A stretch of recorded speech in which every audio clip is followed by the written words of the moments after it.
పూచిన పారిజాతమమ్మ, విష్ణు చిత్తుని కోటలో కొలువైన గారమా, దైవమాసమున ధనుర్మాసమున, దైవమాసమున ధనుర్మాసమున వాసుదేవుని వరునిగ చేపట్టినవమ్మ గోదాదేవి, మా గోదాదేవి, గోదాదేవి, మా గోదాదేవి.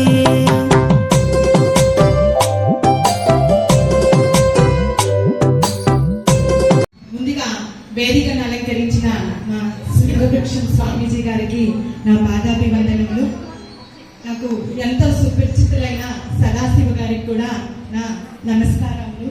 ఇంకా ఇక్కడ అత్తలి గ్రామంలో ఇంత మంచి కార్యక్రమం ఆర్ఎస్ఎస్ వాళ్ళు 100 సంవత్సరాలు పూర్తి చేస్తున్నందుకు గాను నిర్వహిస్తున్న హిందూ సమ్మేళనం అనే కార్యక్రమం నిర్వహిస్తున్న అందరికీ కూడా, ముఖ్యంగా మా గోపాలకృష్ణ గారు, ఇంకా ఇక్కడ ఉన్న ఆర్ఎస్ఎస్ అందరికీ కూడా నా నమస్కారములు. ఇక్కడ చూడడానికి కార్యక్రమం వీక్షించడానికి వచ్చిన మీ అందరికీ కూడా నా ధన్యవాదాలు. ఇంత మంచి కార్యక్రమంలో పాల్గొనడానికి వచ్చిన మీ అందరూ కూడా హిందూ సమ్మేళనం యొక్క గొప్పతనం తెలుసుకోవాలి. ఎందుకు వీళ్ళు ఈ కార్యక్రమాన్ని ఇంతగా జరిపిస్తున్నారు అనే విషయం అర్థం చేసుకోవాలి. ముఖ్యంగా మన సదాశివ గారు ఎందుకు మన చరిత్ర అసలు ఎంత కష్టపడి మనము ఇక్కడి వరకు వచ్చాము అన్న విషయం చెప్తారు. స్వామీజీ గారు మనకి మార్గ నిర్దేశకం చేస్తారు. అంటే ఫ్యూచర్ లో మనమందరం కూడా హిందువులుగా ఉండాలంటే, మన దేశం హిందూ దేశంగా ఉండాలంటే మనం ఏం చేయాలి అన్న విషయం మనందరికీ మార్గ నిర్దేశకం చేస్తారు. ఇంకా నా వరకు మనం ప్రస్తుతం మన బాధ్యత ఏంటి, మనం ఏం చేయాలి, మనం ఏం చేస్తే గనక మన హిందూ సమాజాన్ని కాపాడుకోగలుగుతాము అనే విషయం మాట్లాడాలనుకుంటున్నాను. ముఖ్యంగా నా పేరు doctor Namburu Bhagyalakshmi, MPharm PhD చదివాను. హైదరాబాద్ లో భాస్కర్ మెడికల్ కాలేజ్ లో అసోసియేట్ ప్రొఫెసర్ గా పనిచేస్తాను 10 సంవత్సరాలు. అయితే ఆధ్యాత్మిక మార్గంలో నేను శ్రీ విద్యా ఉపాసన అనే శ్రీచక్ర పూజలు చేస్తూ ఉంటాను. మా గురువు గారు అమృతానంద స్వామి దేవీపురం వైజాగ్ దగ్గర 12 సంవత్సరాలుగా ఉపాసనలో ఉండి అమ్మవారి గురించి ప్రచారం చేస్తూ ఉంటాను. లలిత సహస్రనామాలు, విష్ణు సహస్రనామాలు, సౌందర్యలారి, శివానందలారి, మూక పంచిక, దుర్గా సప్తసతి, దేవి భాగవతం వంటి స్తోత్రాలని ఆన్లైన్ లోను ఆఫ్లైన్ లోను పిల్లలకి, పెద్దవాళ్ళకి, యువతకి నేర్పిస్తూ ఉంటాను. స్కూల్స్ కి, ముఖ్యంగా సరస్వతి శిశు మందిర్లో చదువుకున్నాను నేను. ఆర్ఎస్ఎస్ ఉద్దేశాలతో మాకు మా ఉపాధ్యాయులందరూ బోధించేవాళ్ళు. అయితే అటువంటి స్ఫూర్తి నా మనస్సు నిండా నిండి ఉంది కాబట్టి తృణప్రాయంగా నా ఉద్యోగాన్ని వదులుకుని ఆధ్యాత్మిక మార్గంలో ఎంతో కొంత కృషి చేయాలని చెప్పి ఉద్దేశంతో నేను చిరు ప్రయత్నం చేస్తున్నాను. అమ్మవారి ఆశీస్సులతో ముందుకు వెళ్ళే కార్యసిద్ధిలో ఉన్నాను. అయితే ఎప్పుడు కూడా నేను ఉద్యోగం చేసినప్పుడు కూడా నేను ఫార్మసీ చదువుకున్నాను. ఫార్మసీ అంటే కొత్తగా మందులు తయారు చేసిన మందుల్ని జంతువుల మీద ప్రయోగాలు చేయడం, తర్వాత అది మనుషులకి ఎంతవరకు ఉపయోగపడుతుంది అన్న విషయము ప్రాజెక్టులు చేయడం, పిల్లల చేత చేయించడం, ఈ పని ఉండేది నాకు.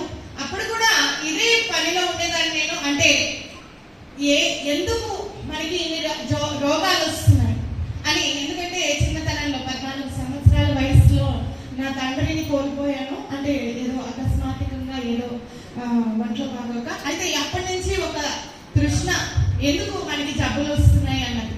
అయితే అప్పుడు కూడా మనకి శంకు పుష్పి పుష్పాల వల్ల మనకి ఆరోగ్యంలో ఇమ్యూనిటీని ఎలా పెంచుకోవాలి, బిల్వ దళాల నుంచి ఎలా పెంచుకోవాలి, మాఘమాసం సూర్యుడికి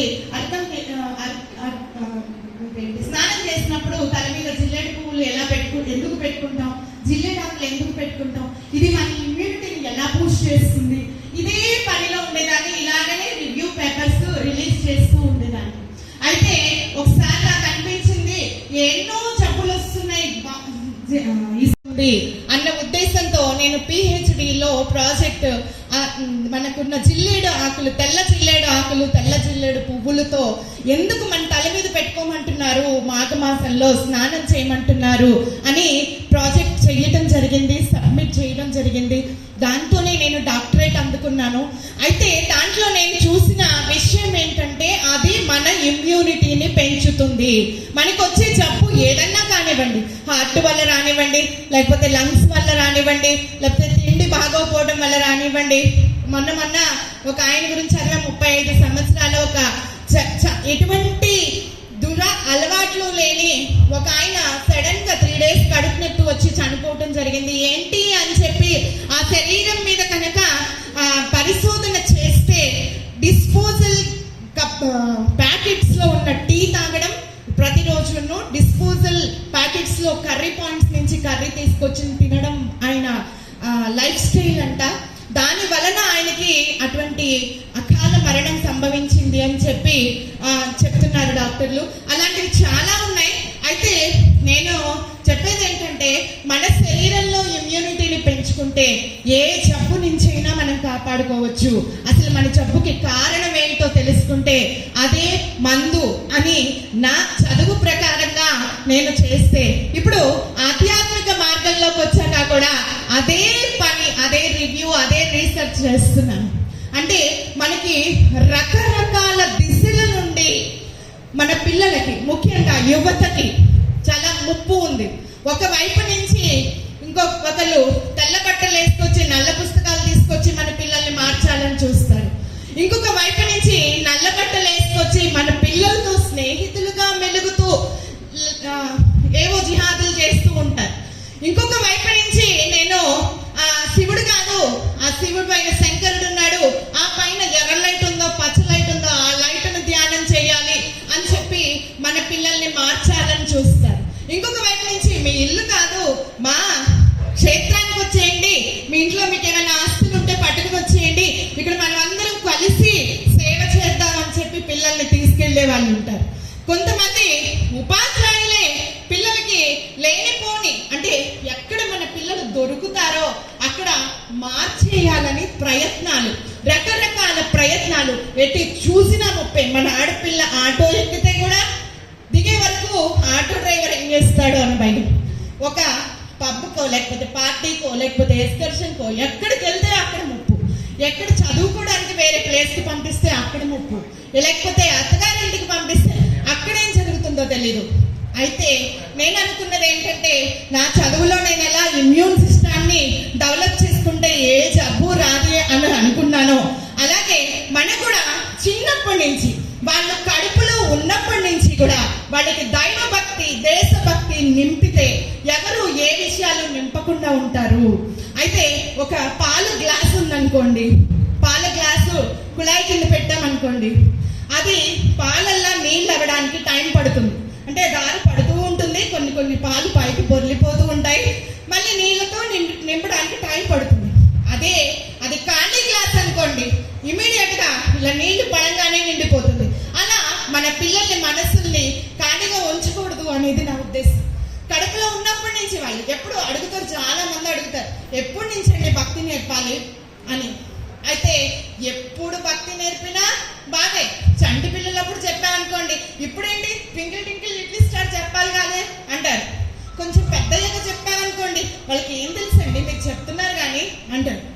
పోనీ 12-15 సంవత్సరాలు వచ్చాక చెప్పాలి అంటే ఎన్ఐటి అండి, వాళ్ళకి ఐఐటి అండి, నీట్ అండి, అదండి చదువుకోవాలి కానీ మీ వెనకాతలు తిప్పుకుంటారేంటండి అంటారు. పోనీ ఉద్యోగ ప్రయత్నాలు చేసేటప్పుడు చెప్తానంటే వాళ్ళు ఉద్యోగానికి కష్టపడతారా లేకపోతే మీ వెనకాతలు తిరుగుతారా అంటారు.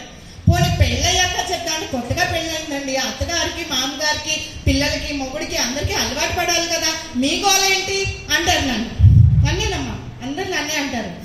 తర్వాత పోనీ కొంచెం పిల్లలు పుట్టాక చిట్టి పిల్లల్ని పెంచుకోవాలండి, పూజ అంటారేంటి అంటారు. తర్వాత మళ్ళీ కొన్ని వాళ్ళు స్కూల్కి వెళ్తున్నారు కదమ్మా, ఇప్పుడు రండమ్మా సౌందర్యలహరి నేర్పిస్తాను అంటే, ఇప్పటి వరకు అలసిపోయిందండి నా బిడ్డ, ఇప్పుడే కొంచెం కిట్టి పార్టీలని లేకపోతే ఫ్రెండ్స్ అని సరదాలని అవన్నీ ఇవన్నీ తిరుగుతుందండి, సౌందర్యలహరి అంటారు ఏంటండి, నేర్చుకుంటారులేండి కొన్ని రోజులు అయ్యాక అంటారు కదమ్మా. ఇదంతా సమాజంలో చూస్తున్నదే. తర్వాత కొంచెం అయ్యాక 40 ఏళ్ళు వచ్చాక కొన్ని ఇప్పుడన్నా రండమ్మా మూగ పంచిగా నేర్పిస్తానమ్మా, మూగ కదమ్మా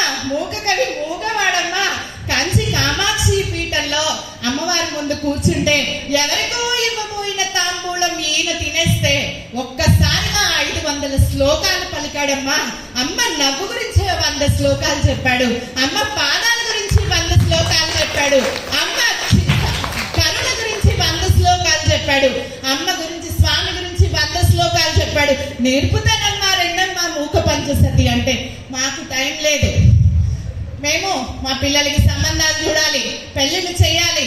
వాళ్ళు ఇంకా మీరు ఏమైనా చెప్పాలంటే మా అబ్బాయికి మంచి ఉద్యోగం రావడానికి ఏదైనా పూజ ఉంటే చెప్పండి, మాకు మంచి అల్లుడు రావడానికి ఏదైనా పూజ ఉంటే చెప్పండి, లేకపోతే ఇంకొకటి ఇల్లు కావాలి, ఇది కావాలి, అది కావాలి అంటే మనం దీన్నే భక్తి అని అనుకుంటూ ఉంటాం. పుణ్యం సంపాదించుకునే పనిలో మనం ఉంటాం. ఆ పూజ చేద్దాం, ఈ నోము చేద్దాం, ఈ వ్రతం చేద్దాం. దేనికోసం ఇవన్నీ? శంకరాచార్యుల వారు భవానీ అష్టకంలో చెప్తారనమాట. గతీస్వం గతీస్వం త్వమేకా భవాని అని భవానీ మాతని అమ్మవారి యొక్క పాదాలు పట్టుకోమని చెప్తారనమాట. అదంతా ఎప్పుడో లాస్ట్ మినిట్ లో మన ఇంట్లో ఏం సత్తు లేనప్పుడు గుర్తొస్తుంది. అప్పుడు నోట్లోంచి రామా రామ అని పలకమంటే కూడా పలకలేము అనేసి. అయితే కొంచెం పెద్దవాళ్ళు అయ్యాక ఓపిక శరీరం కూడా సహకరించదమ్మా. అందుకని చిన్నప్పటి నుంచి మన పిల్లలకి భక్తి నింపే, దేశభక్తి నింపే, దైవ భక్తి నింపే ప్రయత్నం ప్రతి ఇంట్లోనూ ప్రతి ఆడవాళ్ళ బాధ్యతే. మన సమాజంలో కూడా ప్రకృతి కూడా మనకి ఏం చెప్తుంది? దేశ మాత గాయత్రి మాత. ఒక యజ్ఞం జరగాలంటే గాయత్రి మాత. దేశం అంటే మన భారత మాత. లేకపోతే ఏదైనా అమ్మవారిని చూసినా లలిత మహాత్రి ఎక్కడ చూసినా ఆడవాళ్ళకి పెద్ద పీట వేశారు. కానీ నా ఉద్దేశంలో, మళ్ళీ ఈ మాటను పట్టుకుని పెద్దగా లాక్కండి, నా ఉద్దేశంలో నేను ఉద్యోగానికో వ్యాపారానికో వెళ్ళిపోతే నేను నా సంసారాన్ని సరిగ్గా, సంసారం అంటే నాకున్న 2 పిల్లలే కాదు, నేను పాఠం చెప్పే ప్రతి పిల్లల్ని నా పిల్లల్లాగానే భావిస్తాను. వాళ్ళందరికీ నేను ఏదో చేయలేకపోతున్నాను అన్న తపనతో నా ఉద్యోగం వదులుకోవాల్సి వచ్చింది. అంటే ఏంటంటే వాళ్ళకి చిన్నప్పటి నుంచే లలితా సహస్రనామాలు నేర్పించాలి, కడుపులో ఉన్నప్పటి నుంచే నేర్పించాలి, విష్ణు సహస్రనామాలు నేర్పించాలి, ఇంకా లక్ష్మీ నారసింహ స్తోత్రం నేర్పించాలి. ఇంకా ఫిజికల్ గా వాళ్ళు ఫిట్ గా ఉండడానికి మన దేశ భక్తుల గురించి చెప్పాలి, దైవ భక్తుల గురించి చెప్పాలి. అంటే మనం ఎక్కడో చార్జీలు చేసుకోవడానికి వెళ్ళిపోతే వాళ్ళకి ఎలా చెప్తారు ఇవన్నీ అనేది నా ప్రశ్న. అయితే చాలా మంది వాళ్ళ జీవితంలో ఆఖరి దశలో వాళ్ళ యొక్క చరిత్ర అంతా రాసుకుంటారు. అటువంటి చరిత్రలు మనం చదివి పిల్లలకి నేర్పించి, అంటే వాళ్ళకి టైం ఉండదు, వాళ్ళ ఐఐటీలు నీట్లు ఈ వేటలో ఉంటారు. స్కూల్లో కూడా ఎవరు ఏ టీచరు దేశభక్తి దైవభక్తి చెప్పరు, పక్కింటి వాళ్ళు చెప్పరు. ఇంట్లో కూడా వాళ్ళంతసేపు మనం టీవీ సీరియల్స్, జబర్దస్తులు, బిగ్ బాస్లు ఇవే చూపిస్తాం.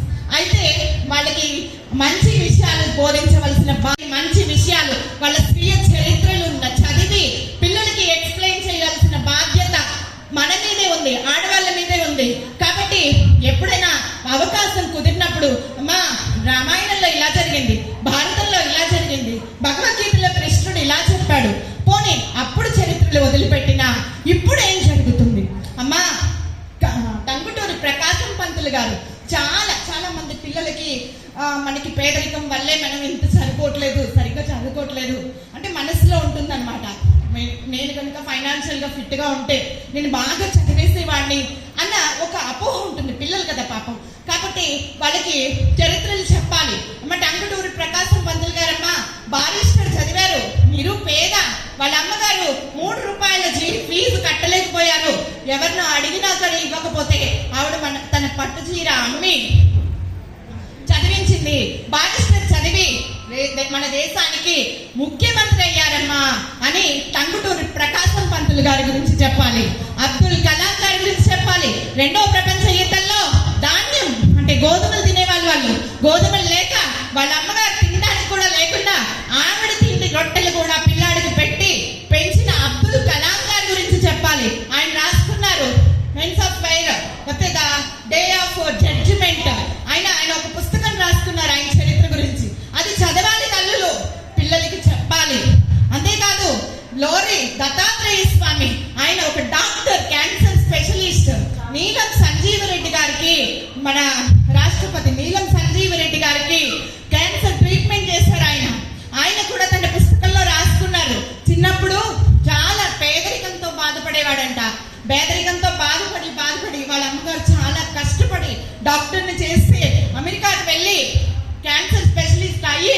మొదటిసారి తన డబ్బులతో వాళ్ళ అమ్మగారికి గాజులు కొనిపెట్టాడంట, బంగారు గాజులు. ఆయన రాసుకున్నారు ఆయన పుస్తకంలో. అంతేకాదమ్మా, మోడీ గారు ఎన్నో ఇంటర్వ్యూలు ఇచ్చారు. ఎక్కడ దేశ విదేశాల్లో బూట్లు కూడా వేసుకోలేని పరిస్థితిలో ఆయన చిన్నప్పుడంతా ఒకే గదిలో అంట అద్భుతంగా ఆడాడంట టెండూల్కర్. అంతో ఆయన శిష్యుడిగా తీసుకుని ఒకరోజు ఆయన పార్లమెంట్ మెంబర్ అయ్యేంత వరకు ఎదిగాడు టెండూల్కర్. ఎదిగిన తర్వాత భారతరత్న బిరుదు తీసుకుంటున్నప్పుడు ఈ విషయాలన్నీ చెప్పారంట ఆయన. అంతేకాదమ్మా, ఆయన పార్లమెంట్ మెంబర్ అయ్యాక గురువు గారి పాడే మోయడానికి వెళ్ళాడంట టెండూల్కర్. అన్నదమ్ముల యొక్క గొప్పతనాన్ని, అన్నదమ్ముల యొక్క రిలేషన్ యొక్క గొప్పతనాన్ని మన పిల్లలకి చెప్పాల్సింది ఎవరు? మనమే చెప్పాలి. అంతేకాదు, దైవభక్తి, దేశభక్తి అన్ని కూడా పిల్లల్లో నింపవలసిన బాధ్యత తల్లిదే అని ఈ సభాముఖంగా నేను తెలుపుతున్నాను. కాబట్టి మనం అందరం కూడా మన పిల్లల్ని ఒక ఉక్కు మనిషిలాగా, ఒక ఆయుధంలాగా తయారు చేసి ఈ దేశంలో మన హిందూ మతం అంటే ప్రపంచం మొత్తానికి గుండె స్థానము భారతదేశం. అంటే మన శరీరం మొత్తానికి క్యాన్సర్ రాని ఒకే ఒక ప్రదేశం గుండె. కాబట్టి అలాగా ఏ జబ్బు లేని, ఏ దుష్ట ఆలోచనలు లేని దేశము మన భారతదేశము. ఇక్కడ మన హిందూ మతాన్ని, ఒకే ఒక్క దేశము హిందూ దేశము మన భారతదేశము. ఈ హిందూ దేశాన్ని, ఈ హిందూ మతాన్ని కాపాడుకోవాల్సిన బాధ్యత మన మీదే ఉంది. ప్రమాదం అన్ని వైపుల నుంచి పోచి చూస్తుంది మన పిల్లల్ని, మన తరాల్ని, మన రాబోయే తరాల్ని కాపాడుకోవాల్సిన బాధ్యత మన రాణి రుద్రమదేవిలాగా, ఝాన్సీ లక్ష్మీబాయిలాగా మనమందరం కూడా కాపాడుకుని మన పిల్లల్ని శివాజీలాగా తయారు చేయాల్సిన బాధ్యత ప్రతి మాతృమూర్తి మీద ఉంది అని తెలియజేస్తున్నాను. నాకు ఇంత మంచి అవకాశం ఇచ్చినందుకు మీకు అందరికీ ధన్యవాదాలు. శ్రీమాత్రే నమః, శ్రీ గురుభ్యో నమః. మాట్లాడితే అబ్రహాం లింకన్ గారు ఏమి చిన్నపుచ్చుకోలేదు. అవునా, ఇంత పెద్ద సభలో మా నాన్నని గుర్తు చేస్తావు, నువ్వెంత గొప్పవాడివి. కాబట్టి ఆ చెప్పులకి ఎప్పుడైనా రిపేర్ వస్తే నన్నే పిలు, ఒక్క ఫోన్ చేయి నాకు, నేను వచ్చి రిపేర్ చేస్తాను అన్నారంట అబ్రహాం లింకన్ గారు. అంతేకాదండి, బాలమురళీ కృష్ణ గారు అనగానే మనకు ఒక పాట గుర్తొస్తుంది. ఆయన కూడా ఆయన పుస్తకంలో రాసుకున్నారంట, మా అమ్మ నన్ను కనడం కోసమే పుట్టుంటుంది అని రాసుకున్నారంట. ఈ విషయం ఎవరు చెప్పాలమ్మా పిల్లలకి? మనం యూట్యూబ్ లో చూస్తే ఇవన్నీ దొరకవు. ఏ టెక్నాలజీ ప్రకారం ఉంటుంది యూట్యూబ్. మనం ఏది స్క్రోల్ చేస్తున్నామో నెక్స్ట్ నోటిఫికేషన్స్ అవే వస్తాయి. పిల్లలు సాధారణంగా గేమ్స్, కార్టూన్స్ ఇవే చూస్తారు, అవే నోటిఫికేషన్స్ వస్తాయి. అంతే తప్పించి మంచి మాటలు ఏవి వాళ్ళకి నోటిఫికేషన్స్ రావు. నోటిఫికేషన్ ఇవ్వాల్సిన బాధ్యత తల్లిది. కాబట్టి ప్రతి తల్లి కూడా, అంతేకాదమ్మా, మన టెండూల్కర్ గారి గురించి మనం పిల్లలకు మనమే చెప్పాలి. ఆయన అజరార్కర్ అనే ఒక గురువు గారి దగ్గరికి వెళ్ళి క్రికెట్ ఆడుకుందామని అనుకుంటే ఆయనకి భయం అంట. టెండూల్కర్ గారికి ఆయనకి వచ్చిన ఆట చూపించడానికి చాలా భయం అంట. అయితే అది చూపిస్తేనే కదా నాకు ఇంతవరకు వచ్చు, నేను ఫిక్స్లో ఇస్తాను, చూపిస్తేనే కదా టెండూల్కర్ గారు వాళ్ళ గురువు గారు పాఠం చెప్పగలరు. కానీ ఆయన చెప్పలేక ఏడ్చి బ్యాట్ పక్కన పడేసి వెళ్ళిపోయారంట. వెళ్ళిపోతే వాళ్ళ అన్నయ్య అజిత్ ఆయన గురువు గారి దగ్గరికి వెళ్ళి, సార్ మా తమ్ముడికి ఇలా భయము, కాబట్టి నేను బయటకు వెళ్ళిపోతున్నానని చెప్పండి, మీరు పక్క నుంచి చూడండి కిటికీలోంచి, నేను ఆడిస్తాను. ఇక్కడ మా తమ్ముడు కలిసి కిటికీలు కూడా లేకుండా ఒకే తలుపున్న గదిలో ఆయన జీవితం గడిపారంట చిన్నతనం. ఆ విషయం ప్రతి తల్లి తన పిల్లలకి చెప్పాలి.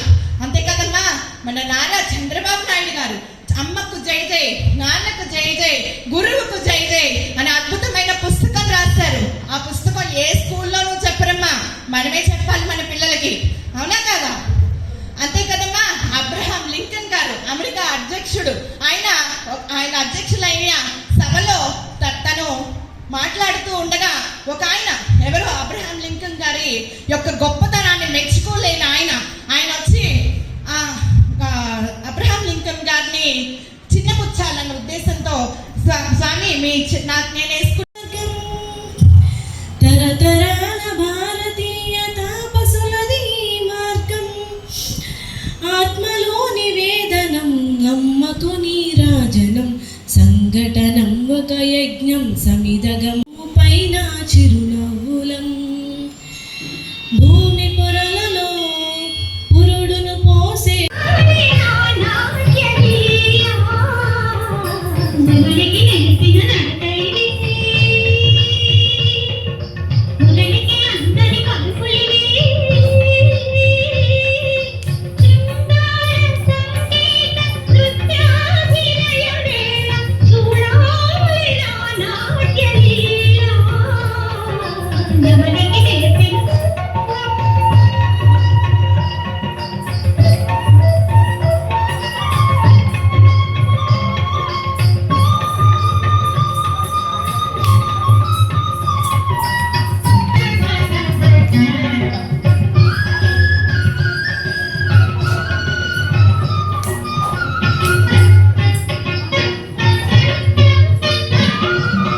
నా కోసం కాదు,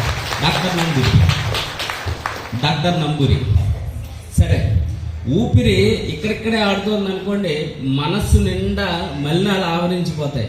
ఊపిరి ఎక్కడి దాకా రావాలి? మనం ఊపిరి తీసుకునేటప్పుడు కడుపులో కంట రావాలి. ఇప్పుడు